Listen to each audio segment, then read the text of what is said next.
Bom dia, boa tarde ou boa noite, dependendo do horário que vocês estiverem nos assistindo.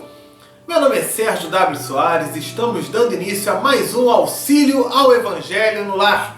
Este é o de número 190, onde vamos estudar. Olha o que vamos estudar. Evangelho segundo o Espiritismo. É o capítulo 27. Pedi e recebereis. Vamos estudar hoje os itens 18 ao 21.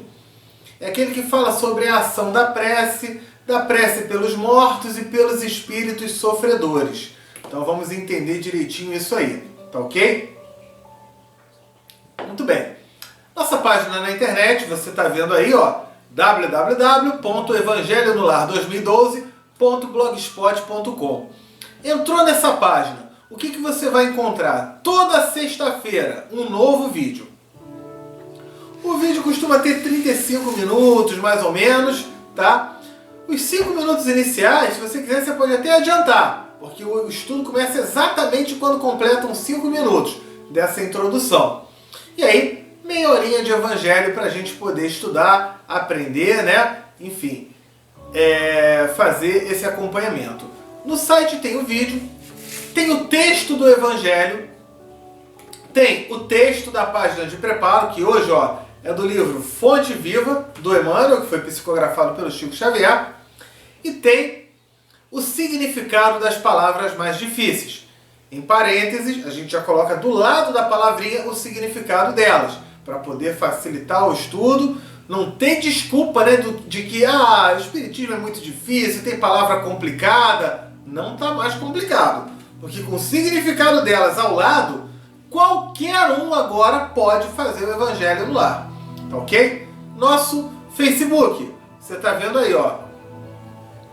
www.facebook.com/Evangelho no Lar 2012. Tá certo? E você tem, agora a gente tem também o WhatsApp. Você está vendo aí na tela o número do nosso WhatsApp. E o e-mail, que é amor-perdão-e-fé@gmail.com, para mandar suas dúvidas, tirar aí suas dúvidas, tá bom? Então agora tem vários canais para a gente poder aprender, poder trocar ideias, ter esclarecimentos em relação a isso tudo aí. Tá joia? Tem o Tirar Dúvidas também no site, enfim, todo esse conteúdo você vai encontrar. Um detalhe, hoje estamos fazendo o nosso estudo número 190. Para quem está chegando agora, o ideal é que você estude o Evangelho do capítulo 1º, do 1, depois o 2, o 3, o 4 e assim por diante. Algumas pessoas gostam de fazer uma escolha aleatória. Tudo bem, mas o ideal é do início ao fim. Por quê? Quando Kardec organizou esse Evangelho, esses assuntos, ele fez de uma maneira muito didática, muito pedagógica, onde existe uma importância dos conteúdos do capítulo 1º virem antes do capítulo 2 e assim por diante. Então é fundamental que se entenda isso direitinho, tá? E aí vai fazendo com calma, qualquer dia vai chegar aqui no 190. Outro detalhe, algumas pessoas falaram assim: Sérgio, já está acabando, né? Já está no penúltimo capítulo. E quando acabar? Quando acabar, volta para o primeiro programa, para o primeiro estudo. Refaz. Por quê? Quando a gente já está fazendo Evangelho no Lar e retornando, né, pela segunda vez, terceira, quarta, é impressionante como a nossa visão, o nosso discernimento em relação àqueles conteúdos, ele já se melhora, ele já se modifica e modifica para melhor. A gente já passa a avaliar de uma outra maneira, a compreender de uma outra maneira, e isso faz muito bem para a nossa reforma íntima, para o nosso progresso, para a nossa evolução na condição de espírito encarnado. É extraordinário, o resultado é muito bom, vale a pena conferir isso aí direitinho. Tá ok? Então a gente retorna e vai dando sequência, vai dando continuidade com esses valores, com essas lições, esses conhecimentos. Bom, vamos dar início então ao estudo de hoje com a prece de abertura. Vamos lá! Querido Deus, Mestre Jesus, espiritualidade amiga e benfeitores, obrigado por mais esta oportunidade que nos é dada ao estudo, ao conhecimento, ao esclarecimento. Agradecemos desde já a presença dos anjos guardiães que aqui estão, dando todo o sustento, todo o amparo, e que possa o estudo de hoje transcorrer num clima de muito amor, de muita paz, de muita alegria, e que durante este momento, que possa o ambiente onde nos encontramos receber toda a luz que nos for possível, toda a limpeza espiritualmente falando que for possível, de forma que fique tudo tranquilo, tudo harmonioso.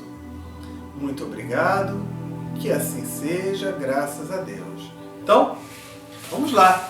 Livro, a página de preparo, é o capítulo 112, tá? Que farei, do livro Fonte Viva, a autoria do Emmanuel, e foi psicografado pelo Chico Xavier. Eu hoje, repara só, não estou nem com a folha, né? Então eu estou usando aqui o tablet, porque já entrei lá no site, já vi ali o capítulo, tudo mastigadinho, tudo bonitinho, fica muito mais fácil da gente fazer o estudo. Não precisa sequer imprimir, né? Hoje com os próprios recursos de internet a gente já visualiza isso aí. Então, o que farei? É uma citação que foi dita por Paulo e anotada em Atos, capítulo 22, versículo 10. Então vamos lá. Milhares de companheiros aproximam-se do Evangelho para o culto inveterado ao comodismo. É aquele culto habituado, enraizado, que você já está acostumado, que já virou uma tradição trabalhar no comodismo. Eu adoro ficar na minha zona de conforto. Se tirar da minha zona de conforto, eu fico danado, né? Vamos lá. Como dominarei? Interrogam alguns. Como descansarei? Indagam outros. E os rogos, os pedidos se multiplicam, estranhos, reprováveis, incompreensíveis. Tem gente que faz prece e na hora da prece pede cada coisa que, graças a Deus, que, olha, a pessoa às vezes está sem noção. Eu conto que há pouco tempo teve uma pessoa que mandou um pedido para cá de prece, e o pedido de prece era que o sujeito lá, o companheiro dele de trabalho, morresse, porque ele detesta o cara. Olha só. Felizmente ele não morreu, porque a vibração daquele sujeito que pedia isso ia trazer uma consequência horrível para ele. Uma consequência de causa e efeito. Então é preciso que a gente pense direitinho. A gente compreenda direitinho. Vamos lá, ó. Há quem peça reconforto barato na carne. Quem reclame afeições indébitas, que não se justificam, né? Sem sentido. Quem suspire por negócios inconfessáveis e quem exija recursos para dificultar o serviço da paz e do bem. Exatamente como essa pessoa que fez esse pedido. A pergunta do apóstolo Paulo, no justo momento em que se vê agraciado pela presença divina, é padrão para todos os aprendizes e seguidores da Boa Nova. O grande trabalhador da revelação não pede transferência da terra para o céu e nem descamba para sugestões de favoritismo ao seu círculo pessoal. Não roga isenção de responsabilidade, nem foge ao dever da luta. Isso aqui é muito interessante, é muito importante. Por quê? Muitas vezes o espírita, ou as pessoas que não são espíritas, na hora de criticar, acham que pelo conhecimento do espiritismo, pelo estudo, vão ter privilégios. Do tipo, não, eu não vou sofrer acidente nunca, eu não vou ter problema de saúde nunca, eu não vou ter problema no meu trabalho nunca, porque eu sou espírita. Olha só que legal! Olha, se você entrou para o Espiritismo pensando nisso, é melhor você rever os seus conceitos. Ué, mas como assim rever meus conceitos? Porque você está querendo um privilégio, um pistolão espiritual, vamos dizer assim. Ah, então para que eu vou ser espírita se eu não vou ter nada desses privilégios? Olha, o Espiritismo, na verdade, é muito fácil entrar no Espiritismo. Difícil é o Espiritismo entrar dentro de você. Ué, como assim? O Espiritismo entrar dentro de você é você ter no seu íntimo, nos seus sentimentos, os valores do desprendimento, da resignação, da compreensão das leis de causa e efeito. Porque essas leis de causa e efeito fazem uma diferença enorme. Eu compreender que tudo aquilo que eu estou passando, que eu estou vivendo, pode não ser aquilo que eu gostaria de estar vivendo. Mas, com certeza, é o que eu necessito viver. É o que eu necessito passar. Sérgio, mas eu não necessito sofrer não. Às vezes necessita, talvez para aprender algumas outras coisas. Às vezes a dor faz com que a gente valorize a saúde, a doença faz com que a gente valorize mais a saúde, com que a gente se cuide mais, com que a gente tenha a solidão, às vezes faz com que a gente passe a dar valor às companhias, às pessoas ao nosso redor, passe a fazer com que a gente tenha mais tolerância com essas pessoas, dentro das leis de causa e efeito. Enviaram uma pergunta no nosso WhatsApp, falando assim, Sérgio, mas essas leis de Deus, isso tudo do que acontece, que tudo está programado, a espiritualidade sabe disso, mas será que não tem pelo menos 1% de erro?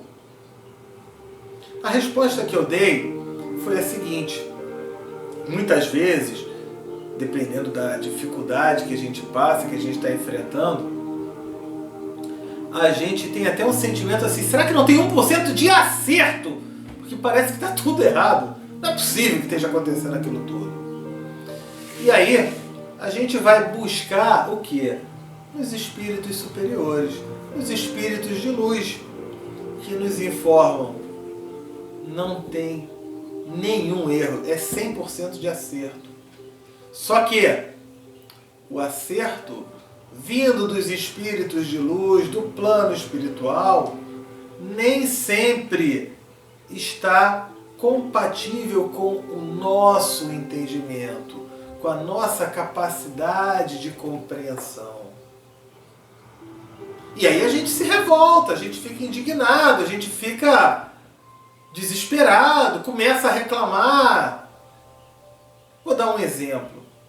Teve uma pessoa que comprou um carrinho, tinha comprado seu primeiro carrinho, ainda jovem, e aí, no Rio de Janeiro, isso foi no Rio de Janeiro, e estava dirigindo, e nesse dia à noite, um dia de semana à noite, caiu uma chuva, ele passou numa poça com óleo na pista, rodou com o carro, deu uma pancada na lateral.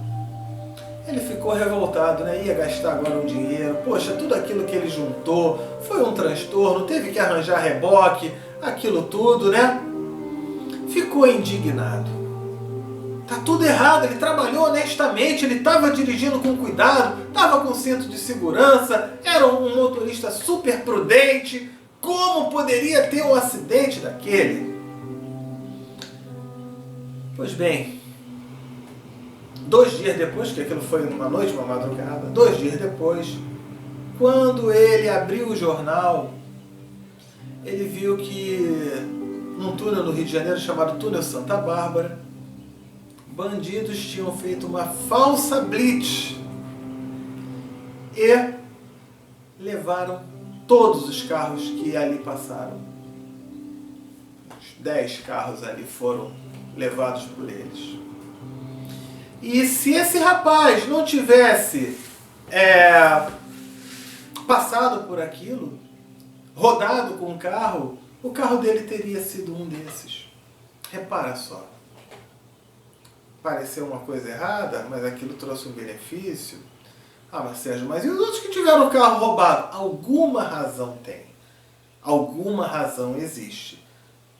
Eu estou dando exemplo do que bateu com o carro, alguma razão existe. Está fora da nossa capacidade de compreensão ainda. Mas, com o esclarecimento vindo dos espíritos superiores, que é um conselho, é melhor a gente botar fé. Porque eles não vão dizer isso à toa. Né? Então vamos lá. Que farei? Disse a Jesus, compreendendo a imposição do esforço que lhe cabia. E o mestre determina que o companheiro se levante para a sementeira da luz e do amor através do próprio sacrifício.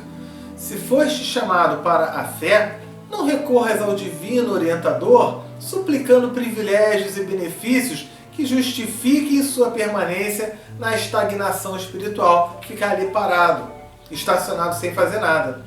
Procuremos com o Senhor o serviço que sua infinita bondade nos reserva e caminharemos vitoriosos para a sublime renovação. Ok? Então, feito esse estudo, vamos ao Evangelho. Capítulo 27, Pedi e recebereis, itens 18 ao 21, da prece pelos mortos e dos espíritos sofredores. Então, no item 18, eles falam o seguinte, ó: os espíritos sofredores reclamam, né? Pedem preces e essas lhes são proveitosas, porque, verificando que há quem neles pense, menos abandonados se sentem, menos infelizes. Sérgio, mas como é que ele vai saber que eu aqui fiz uma prece? Ele morreu, está lá longe, como é que ele vai saber disso? Essa energia, essa vibração, da mesma forma que eu pego o meu aparelho celular, disco um número, em algum lugar do mundo onde aquela pessoa estiver, o telefone dela não vai tocar?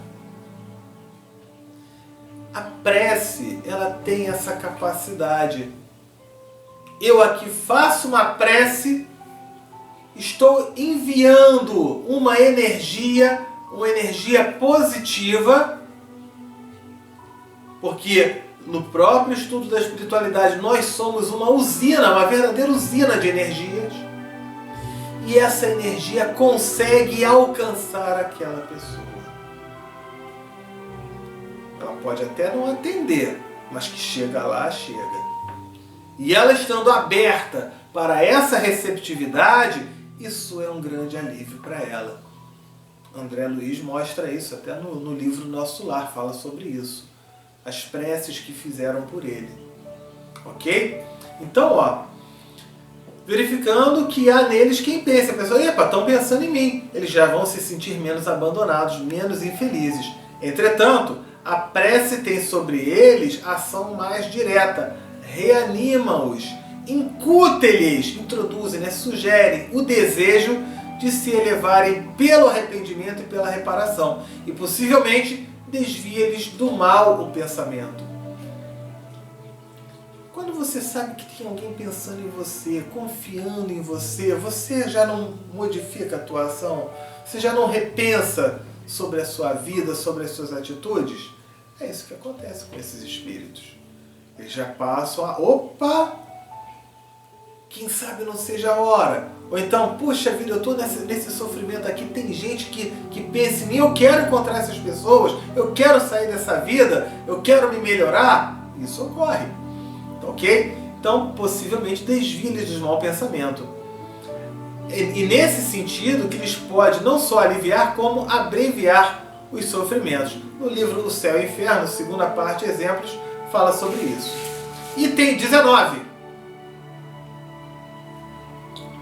Pessoas há que não admitem a prece pelos mortos, porque, segundo acreditam, a alma só tem duas alternativas: ser salva ou ser condenada às penas eternas. Legal, né? É igual uma decisão de Copa do Mundo, disputa de pênaltis. bateu o pênalti, fez o gol, ele vai ser um herói para o resto da vida. Perdeu o pênalti, ele vai ser um perna de pau, vai ser condenado pelo resto da vida. Simples assim, né? Pouco importa tudo que aquele cara fez antes. Pouco importa se de repente ele, com aquela lição, aquele pênalti perdido, ele... Poxa, eu vou treinar com mais intensidade, eu vou caprichar mais para que numa outra oportunidade eu consiga vencer. Mas não, tem uma turma que decide. Já coloca logo assim. Deu certo, vai para o céu. Deu errado, vai para o inferno. E vai ficar lá eternamente. O que vai para o céu vai ficar lá também eternamente. Olha, não é bem assim. Então ele fala, segundo acreditam, a alma só tem duas alternativas. Ser salvo ou ser condenado às penas eternas. Resultando, pois, em ambos os casos, inútil a prece. Nesse caso faz sentido, né? O cara já está lá no céu. Para que ele precisa de prece? O cara está no inferno. Para que ele precisa de prece? Não vai sair de lá mesmo?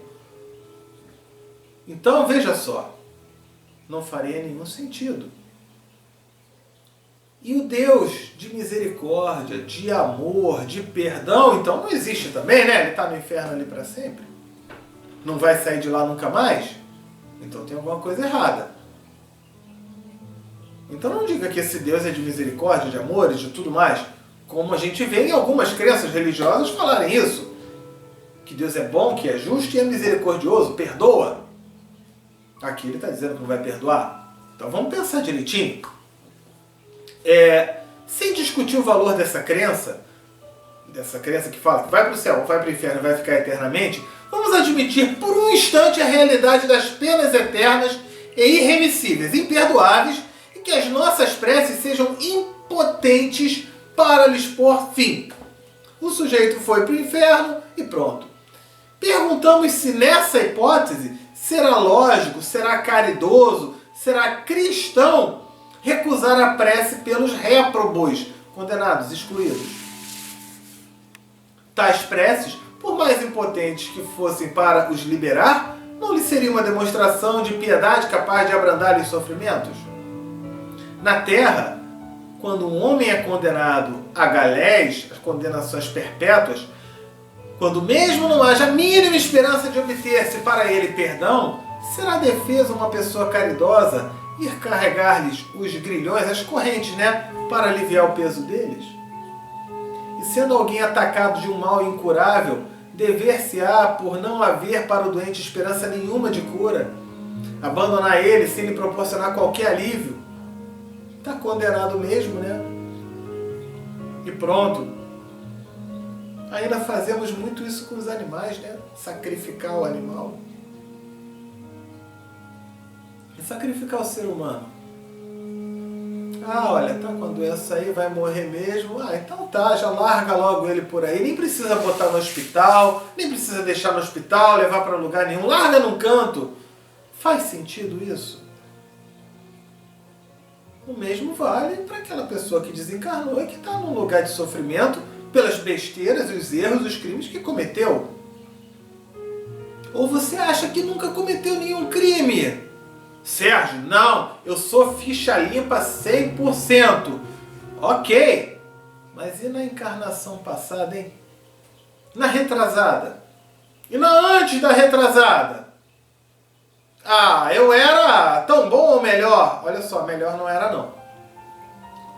Como é que você está dizendo isso com certeza, se você não sabe o que eu fui na vida passada? Ora, os próprios espíritos de luz informam que nós vivemos num progresso, uma evolução. Se eu estou num caminho de evolução, essa vida eu estou sendo melhor do que na vida anterior e na vida passada. É lógico. Se nessa vida eu estiver sendo pior do que na anterior, eu estou regredindo ou não estou progredindo? Então, a gente tem que pensar direitinho. A gente não deve entrar em contradição, né? Ok?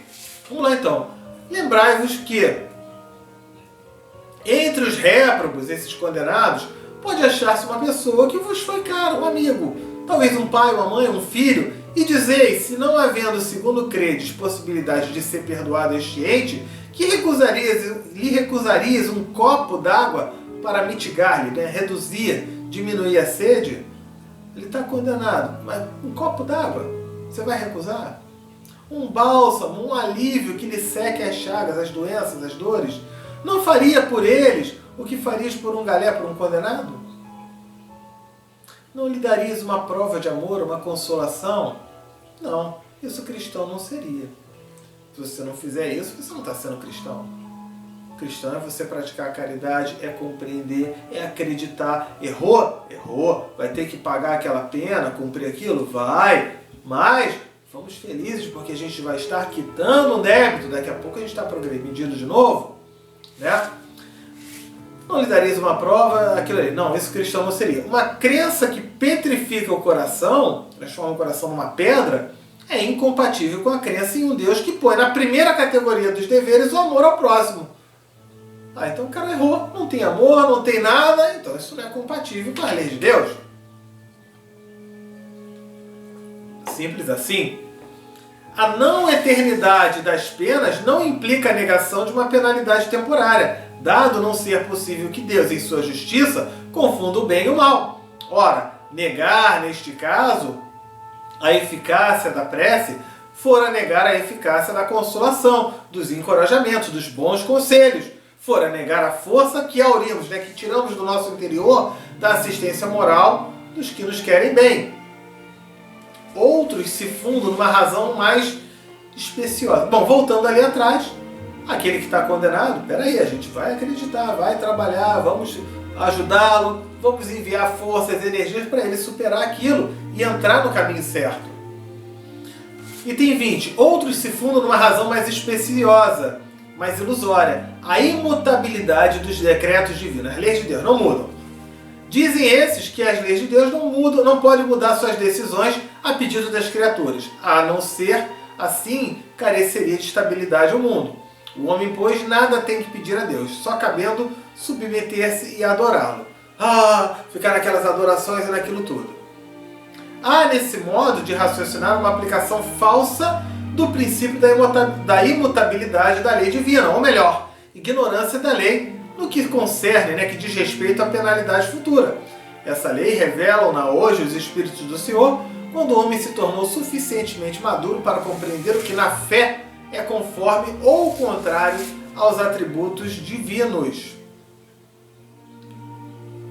Ora, se eu partir do princípio, então, que não vai mudar nada, que a prece não vai mudar nada, para que eu vou trabalhar? Para que eu vou me melhorar? Para que eu vou ajudar?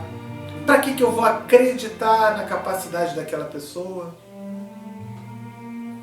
Repara, um filho pode ser a pessoa que não preste, só faça coisa errada, mas a mãe não consegue perdoar? A mãe daquele filho não consegue perdoar? Consegue, né? Em compensação, Deus, que é muito mais amoroso, nós aqui como imperfeitos, essa mãe dentro das imperfeições, o pai dentro das imperfeições, ele consegue um amor suficiente para perdoar, para ensiná-lo, para recolocá-lo no caminho certo. Alguns colocam isso como objetivo de vida. E aí Deus, que é perfeito, aquilo tudo, não vai ser assim, tá condenado mesmo, vai ficar lá mofando. Tem alguma coisa errada com esse Deus. Assim como aquele que está trabalhando no bem, esse não precisa de ajuda não. Como não precisa? Vamos ajudar, vamos vibrar, né? Então ele coloca, segundo o dogma da eternidade absoluta das penas, não se levam em conta ao culpado os remorsos nem o arrependimento. É-lhes inútil todo o desejo de melhorar-se e está condenado a conservar-se perpetuamente, eternamente no mal. Tá errado, vai ficar ali eternamente. Se a sua condenação foi por determinado tempo, a pena cessará, uma vez expirado esse tempo. Até aqui na Terra, a pena tem um tempo de duração para a pessoa pensar, se tranquilizar, se harmonizar, aprender, se regenerar e entrar no caminho do bem. Imagina no plano espiritual, que é muito mais evoluído. Mas quem poderá afirmar que ele então possua melhores sentimentos, quem poderá dizer que, a exemplo de muitos condenados da terra ao sair da prisão, ele não seja tão mau quanto antes? Ok. No primeiro caso, seria manter na dor do castigo um homem que retornou ao bem. Né? Vamos partir do princípio que ele melhorou. Ele vai continuar eternamente ali sofrendo.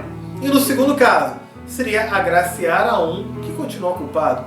A lei de Deus é mais previdente, sempre justa, equitativa e misericordiosa, não estabelece para a pena qualquer que seja duração alguma. Ela se resume assim. Vamos lá, ela se resume assim. Cadê? Me perdi aqui. Item 21. O homem sofre sempre a consequência de suas faltas. É causa e efeito, sempre. Atitudes que eu tomei nessa vida ou numa vida anterior. Eu vou colher os frutos nessa vida ou numa vida futura. Ou você pensa que os corruptos que a gente vê na televisão, os políticos que fazem errado, os criminosos que conseguem comprar o policial e ficar bem, e estão naqueles paraísos relativamente bem, pode ser que eles não colham ainda os frutos nessa encarnação. Mas numa outra ele vai colher.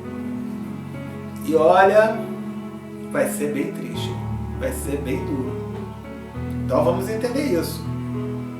Então ele coloca: o homem sofre sempre a consequência de suas faltas. Não há uma só infração ali de Deus que fique sem a correspondente punição. Não há uma causa que não tenha o efeito. A severidade do castigo é proporcionada à gravidade da falta. Ok? É de acordo com aquilo que fez.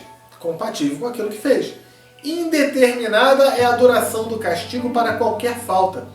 Fica subordinada ao arrependimento do culpado e ao seu retorno à senda do bem, ao caminho do bem. Cabe ao sujeito que errou: pisei na bola. Tô arrependido. Mas não é para falar: tô arrependido. Então tá, toma aí e continua fazendo a mesma coisa de sempre. Não, então ele não se arrependeu. Tô arrependido, tão arrependido que eu quero fazer o possível para quitar esse débito, esse estrago que eu causei, e nunca mais fazer isso de novo. Aliás, ajudar as pessoas para que possam se superar. Isso, sim. Ok? A pena dura tanto quanto a obstinação ao mal seria perpétua. Bom, então ele coloca isso, né? Ele retornou a esse bem, ficou tudo bem. E ele vai quitar esse débito e vai passar a trabalhar no bem para não errar mais. Ele fala ali: a pena dura tanto quanto a obstinação no mal seria perpétua. Se fosse a obstinação, dura pouco, se pronto é o arrependimento. Eu fiz besteira. Você quer ver uma coisa? Eu já estou com o tempo mais do que estourado hoje, tá? Mas isso é um alerta para muitas pessoas de casa espírita. Mandaram uma psicografia, uma suposta psicografia do Saddam Hussein. E ele falava: olha, eu estou aqui no céu, no meu paraíso, a minha missão foi cumprida assim, eu protegi a terra prometida assim, e eu estou aqui muito bem, feliz aqui. E eu quero que mande essa mensagem para o povo árabe. E eu não me arrependo de nada do que fiz. Isso jamais vai ser uma mensagem do Saddam Hussein. Por quê? Ele, como ditador, matou milhares de pessoas, né? Fez um monte de crimes, cometeu por uma adoração religiosa que não tem fundamento. Não por ser da religião dele, mas qualquer adoração religiosa que leve à violência não tem fundamento, seja de qual for a religião. Ok? Se um espírita matar alguém para defender o espiritismo, ele não está sendo espírita. Ou qualquer religião. Repare, uma psicografia dessa, uma mensagem, o quê? Um espírito zombeteiro. Esse espírito mostrou algum arrependimento, alguma coisa, ele com certeza deve estar sofrendo muito. Nem condições ele vai ter de mandar alguma mensagem nesse momento. Pode ter certeza disso. E casas espíritas e pessoas analisam aquela psicografia, colocam como se fosse verdadeira, sem passar pelo crivo da avaliação. Em primeiro lugar, A gente tem algum relato do espírito que está fazendo um monte de coisa errada e que está se dando bem por lá também, no plano astral? Não tem nenhum. Segundo lugar, ele, lá no Oriente, ele vai mandar para aqui uma mensagem aqui no Brasil para voltar para o pessoal de lá. Ele vai mandar para o pessoal de lá. E não seria isso? Então repare, a gente tem que compreender. Se formos partir do princípio que fosse verdadeira aquela mensagem, ele estaria em sofrimento, não estaria bem. Porque ele estaria quitando tudo aquilo que ele fez. O André Luiz, que não matou ninguém, que não fez mal a ninguém, a não ser a si mesmo, né? Pelo álcool, pelo fumo, pelas aquelas coisas. Ele ficou 8 anos no umbral para poder eliminar aquela coisa, aqueles miasmas, aquilo tudo que ele adquiriu. Imagina o Saddam Hussein. Então, eu sei que eu estourei demais o tempo, mas é preciso ter esse alerta, ok? Então vamos lá. A gente prestar muita atenção nas psicografias e mensagens. Então, é preciso o quê? Tem que ter esse arrependimento verdadeiro e a disposição em trabalhar no bem. Desde que o culpado clame, implora, peça por misericórdia, Deus o ouve e lhe concede a esperança. Mas não basta o simples pesar do mal causado. Lamentável que eu fiz e pronto. Não, não é só isso não. É necessário a reparação. Pelo que o culpado se vê submetido a novas provas em que pode sempre, por sua livre vontade, praticar o bem, reparando o mal que havia feito. O homem é assim, constantemente, o árbitro de sua própria sorte, é o juiz da sua própria sorte. Pertence-lhe abreviar ou prolongar indefinidamente o seu suplício ou a sua felicidade, ou a sua desgraça, depende da vontade que tenha em praticar o bem. Quanto mais eu praticar o bem, melhor eu vou ficar. É por aí. Tal a lei imutável e em conformidade com a bondade e justiça de Deus. Assim, o espírito culpado e infeliz pode sempre salvar-se a si mesmo. A lei de Deus estabelece a condição em que se lhe toma possível fazê-lo. O que as mais das vezes lhe falta é a vontade, é a força, a coragem. A gente quer ficar na nossa zona de conforto. Eu quero ganhar dinheiro sem trabalhar. Eu quero tirar nota boa na escola sem precisar estudar. Eu quero emagrecer sem cuidar da minha alimentação, fazer uma dieta, um exercício, uma ginástica. Aí, olha, o negócio fica complicado. Ok?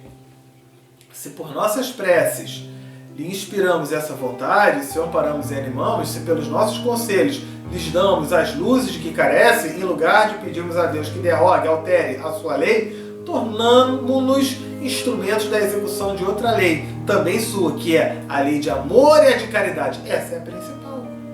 Execução em que, desse modo, ele nos permite participar, dando a nós mesmos, com isso, uma prova de caridade. No livro O Céu e o Inferno, primeira parte, capítulo 4, 7 e 8, fala bastante sobre isso. Ok? Vamos lá. Vamos agora para aquela prece pelas pessoas queridas. Tá? Eu vou falar para pausar, vocês pausem aí e mencionem o nome dessas pessoas queridas. Ok? Vamos lá. Hoje ficou bem corrido, mas vamos fazer essa prece. Querido Deus, Mestre Jesus, espiritualidade amiga e benfeitores, diante das lições onde estudamos agora, quanto conseguimos enviar boas energias para as pessoas queridas, para as pessoas que pedimos para que possam receber tudo aquilo de melhor, sejam encarnadas ou desencarnadas. Diante desse conhecimento, viemos aqui pedir para que cada irmãozinho ou irmãzinha que tiver o seu nome mencionado, encarnado ou desencarnado, amigo ou inimigo, que possa receber a luz, o amparo, o auxílio, a resignação, a força, a capacidade de superação, para que possa ser totalmente amparada, plenamente amparada, e que consiga superar os desafios pelo qual andam vivendo em seu dia a dia. Muito obrigado. Que assim seja, graças a Deus. Vamos mencionar o nome dessas pessoas agora. Pausou.